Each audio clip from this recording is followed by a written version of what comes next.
নমস্কার বন্ধুরা, ডিস্ট্রিক্ট কিচেনে তোমাদের সবাইকে স্বাগত জানাই। আজকে আমি যেটা বানাবো সেটা তো থাম্বনেল দেখে বুঝতেই পেরেছো, রাঙা আলু দিয়ে বিস্কিট বানাবো। আমরা তো রাঙা আলু দিয়ে বিভিন্ন ধরনের মিষ্টি অনেকবার বানিয়ে খাই বাড়িতে। এভাবে একবার বিস্কিট বানিয়ে দেখো, দারুণ লাগবে। ওপরটা দেখো খাস্তার, ভেতরটা কিন্তু নরম, আর খেতে দুর্দান্ত হয়। আর মোটামুটি কিন্তু সময়ও বেশি লাগে না, খুব তাড়াতাড়ি এটা বানিয়ে নিতে পারবে।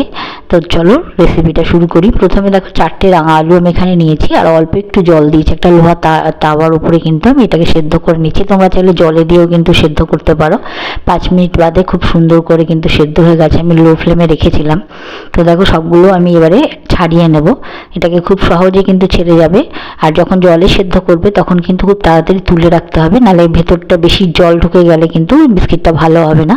দেখো আমি ছুলে নিয়ে এটাকে গ্রেট করে নিচ্ছি, ভালো করে ঘষে গ্রেট করে নিয়ে আমি 1 কাপ নিয়ে নিয়েছি পরিমাণ মতো রাঙা আলু। আর এর মধ্যে আমি দিয়ে দেবো 1/2 কাপ ময়দা দিয়ে দিচ্ছি, আর 1/2 কাপ গুঁড়ো দুধ দিয়ে দিচ্ছি। গুঁড়ো দুধটা দিলে কিন্তু খেতে বেশি ভালো হবে। এলাচের গুঁড়ো দিয়ে দিলাম সামান্য, আর 1/4 টিস্পুন আমি এখানে বেকিং সোডা দিয়েছি। তোমরা কিন্তু পরিমাণটা একটু কম দেবে, আমার একটু বেশি হয়ে গেছিলো। সঙ্গে দিয়ে দিচ্ছি 2 চামচ ঘি। বন্ধুরা এখানে চেষ্টা করবে ঘিটাই দেওয়ার, ঘি দিলে কিন্তু খাস্তা হবে আর খেতেও ভালো লাগবে। তো সেই জন্য যদি তোমরা বাটার দিতে চাও সেটাও দিতে পারো, কিন্তু তেল দেবে না, তেল দিলে অত ভালো হবে না।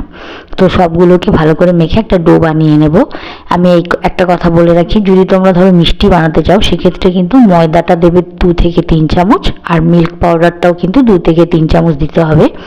তো তাহলে কিন্তু সেটা দিয়ে কিন্তু ভালো রাঙা আলুর মিষ্টি বানানো যাবে। আমি যেহেতু এখানে বিস্কুট বানাবো সেই জন্য কিন্তু ময়দার পরিমাণটা একটু বেশি দিয়েছি। তো দেখো আমি এইভাবে কিন্তু লেচিগুলো কেটে নিচ্ছি হাত দিয়ে।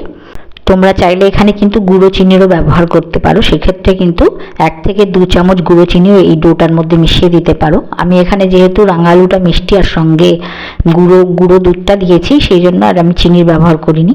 একে একে আমি সবগুলোকে কিন্তু হাতে বানিয়ে নিয়েছি। আমি লম্বা করে বানিয়েছি, তোমরা চাইলে গোলও বানাতে পারো।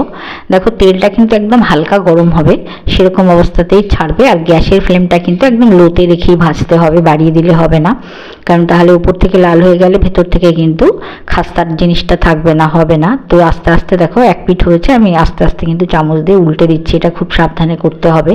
তো দেখো এইভাবে করে নিলে কিন্তু চটপট হয়েও যাবে।